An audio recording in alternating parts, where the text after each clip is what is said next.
The atmosphere in New Arcadia was still electric, days after Athena's historic victory in the elections for control of the strategic port of Piraeus. A victory won largely thanks to the flawless strategy and singular political skill of Medusa, her advisor and right-hand woman. While Athena addressed a jubilant crowd, stressing the port's importance to the city's economic and social future, everyone behind the scenes knew who had truly secured that decisive triumph. Meanwhile, Poseidon seethed with rage. Seated upon his undersea throne, he watched images of Athena being cheered, her name chanted by the masses. But it was not Athena who caused him such irritation. It was the silent, almost invisible presence beside her that truly unsettled him. Medusa, who had cost him not only a vital strategic position, but also a piece of his pride. Poseidon recalled the days when Medusa had been in Atlantis, working at his side, the two of them creating something special together.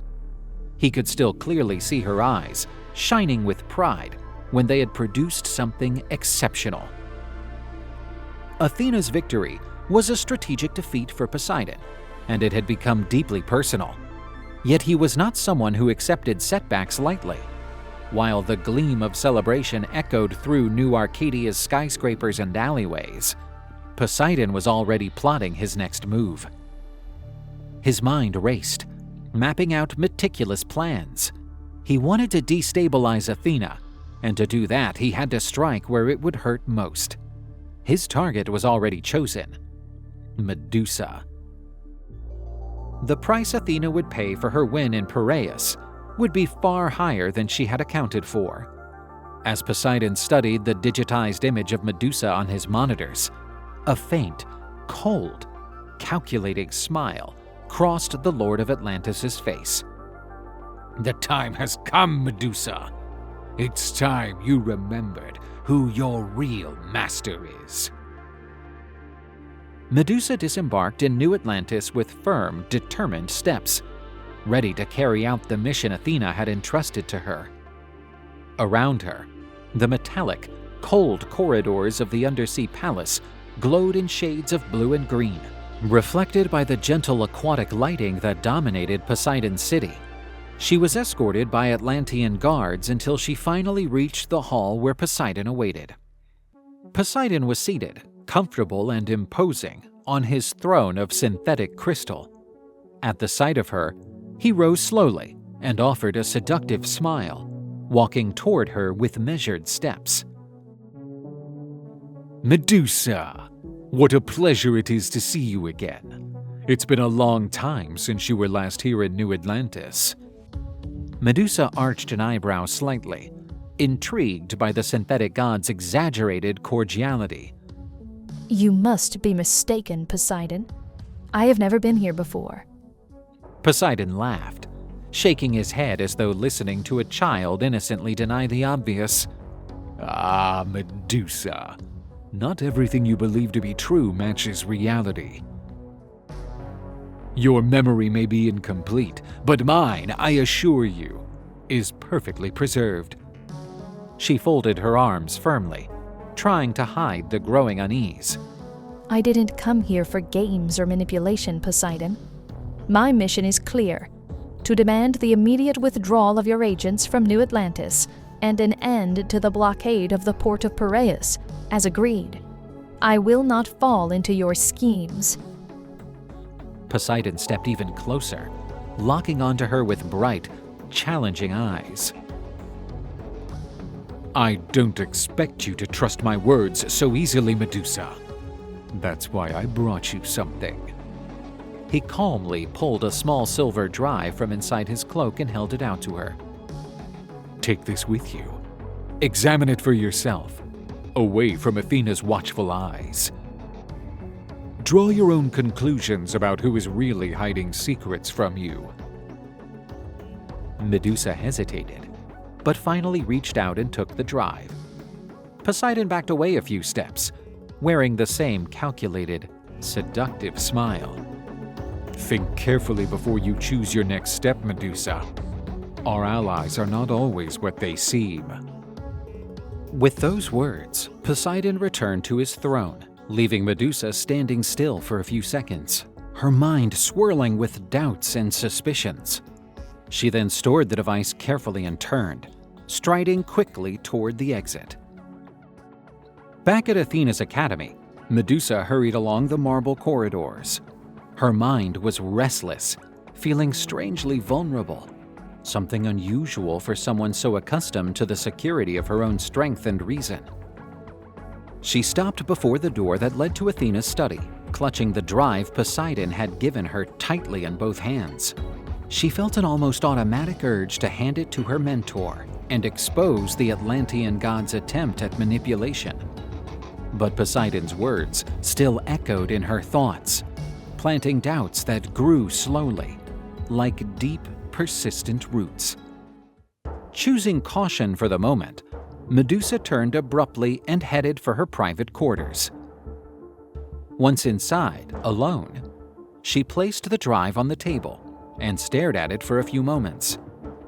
Finally, with a resolute sigh, she slotted it into the holographic terminal before her. Images began to project into the air, filling the room with soft light and detailed scenes. Medusa watched, perplexed, as the first recording played. It was herself, but with a different style. Her hair was different, her expression lighter. The Medusa in the footage smiled and openly flirted with Poseidon, casually touching his arm as they talked, clearly close and comfortable. The scene shifted to a second recording, this time captured by a New Atlantis security camera. There was Medusa, walking through Atlantean corridors beside Poseidon. Both smiled, conversing in a proximity that spoke of familiarity and complicity, something Medusa neither remembered nor could have imagined experiencing. Her breathing quickened, a growing discomfort rising in her chest as she watched. The third and final recording finally left her breathless. There she was, utterly absorbed in a technical project, carefully working on a golden android.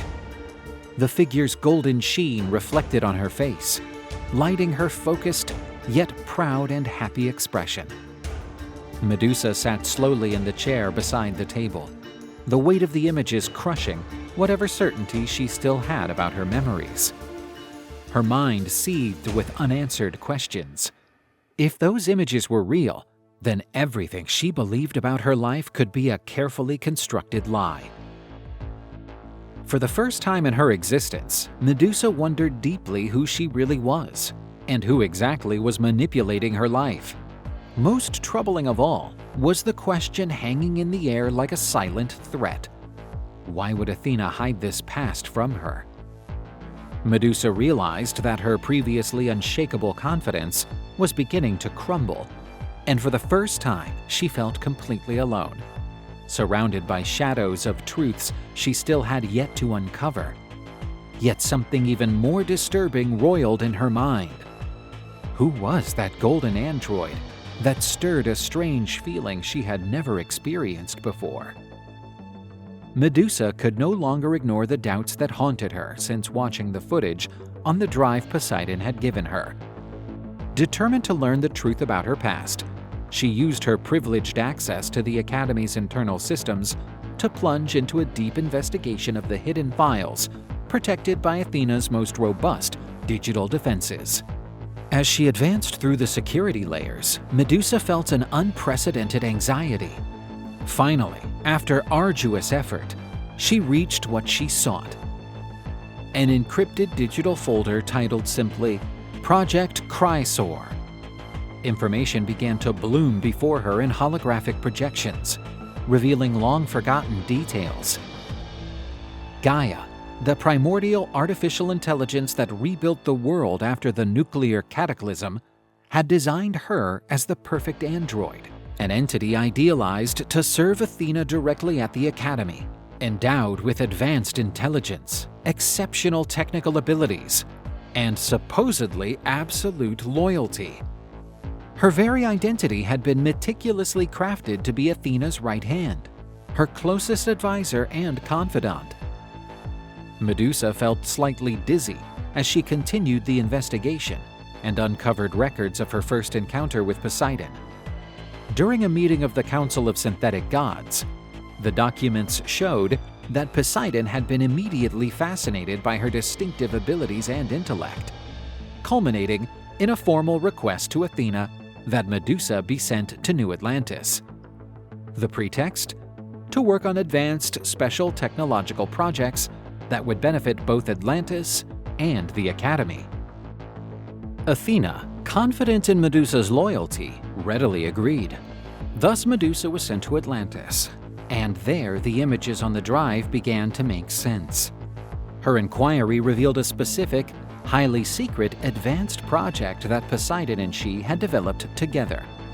An android with superior programming capabilities and absolute mastery of cyberspace. Medusa felt her synthetic heart skip a beat when she read the android's name, Chrysor. He was the golden being she had seen in the footage. Treated by Medusa and Poseidon not merely as a technological project, the product of their union was regarded as a beloved son. Medusa stepped away from the table for a moment, her hands trembling. Her mind was a chaotic storm. Athena had erased all of this from her, carefully removing those memories from her consciousness. Why? To protect the Academy? To protect her? Or simply to control her? One thing was clear. Her life had been built on carefully orchestrated lies. Now, more than ever, she needed to find out what had happened to Chrysor and what Athena's and Poseidon's true goals were. Medusa realized then that she could no longer trust anyone but herself. Her quest for the truth had begun, and this time, she was willing to go to the very end.